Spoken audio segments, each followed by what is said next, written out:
Hello again. I think I want to share another. I think I'm gonna share another story. Here we go. Okay, so today's story is about the time that I was a pirate and I stole $100. I was about 10 years old. I think if I was a pirate, my name would be Silent Tom, and I just kind of like ninja my way into places. And you'll never see me coming, right? I sneak up behind you and get you in the night. Silent Tom, yar! That's not a good pirate name. That sucks. And it came to pass that the time speedily cometh that my two older sisters turned 12. And it was upon this, their 12th birthday, that my parents thought it expedient to give them both a $100 bill and take them shopping the next day. What do you expect younger brothers to do? Being the obnoxious little brothers that we are, we'd sneak up in the night. And I'm the quiet one, so I'm just like a ninja.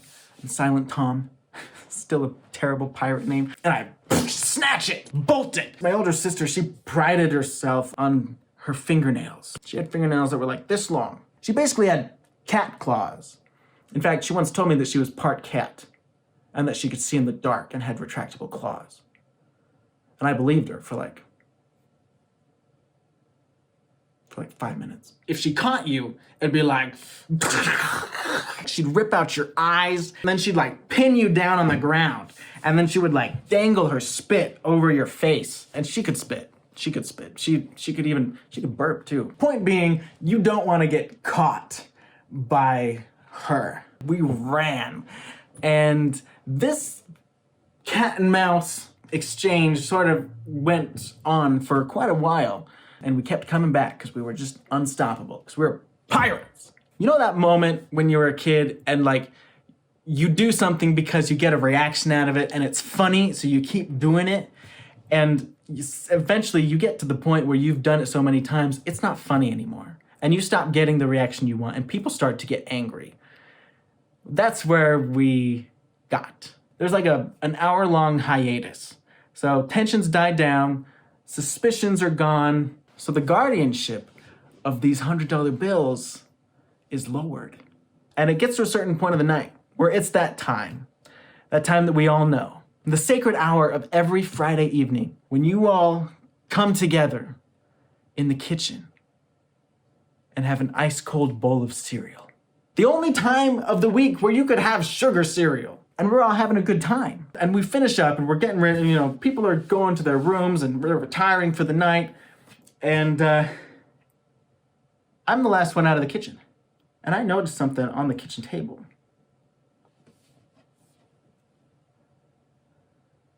It's a $100 bill.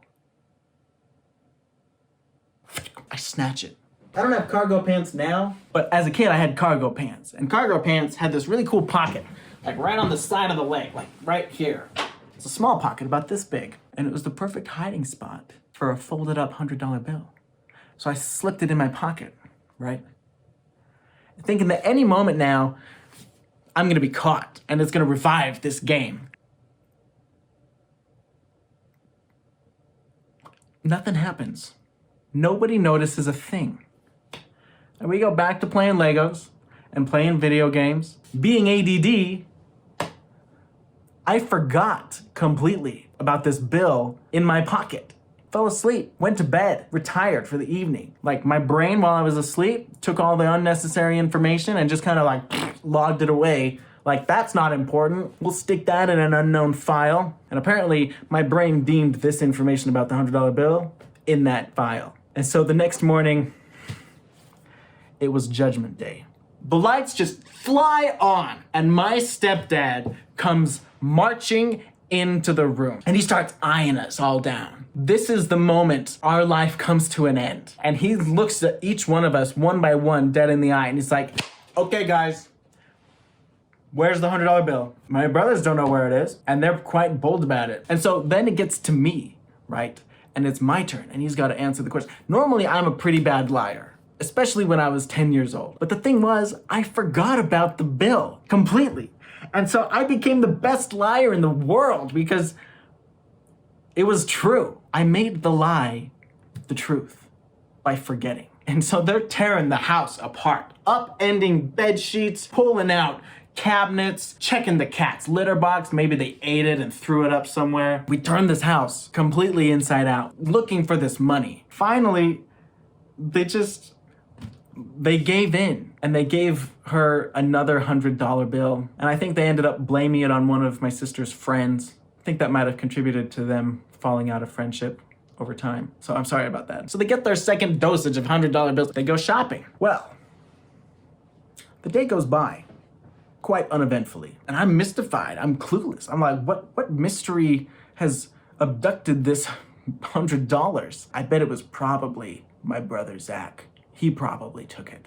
That kid is just pure trouble. And it gets to be like 4 or 5 o'clock in the evening, and I'm sitting on the floor watching my brother play video games, and I just so happened to slip my hand in my pocket, and my fingers graze a soft piece of paper. Feels kind of thick and spongy, almost like it's a folded up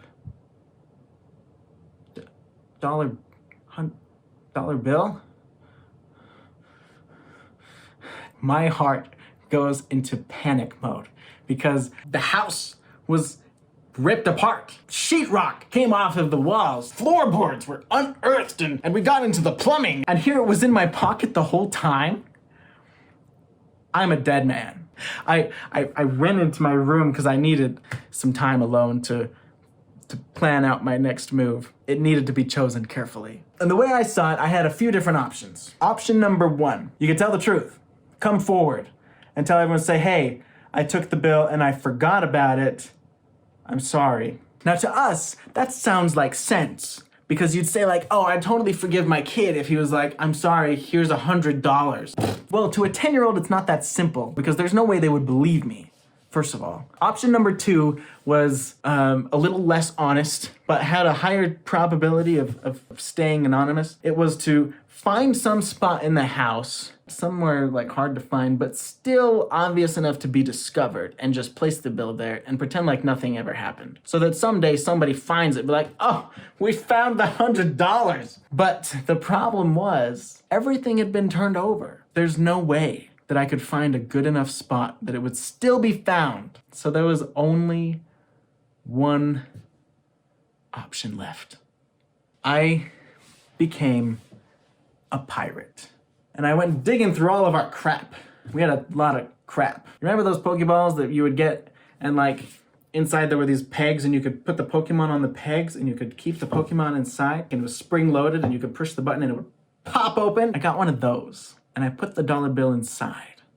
And then I took that Pokeball and I went outside to the backyard where our treehouse was. And in the dirt, I grabbed a shovel and I dug a hole that was probably at least 18 inches deep. I don't know. I don't remember. I was 10. This is a long time ago. I was small. I had bad depth perception. And then I sealed that Pokeball with a couple layers of Scotch tape, just to keep the weather out. I don't know why. I wasn't going back for it, because heaven knows if I had acquired suddenly and mysteriously $100, and I could never keep that kind of thing secret. So I don't know why I cared that it was in good condition. I think I was just worried about it.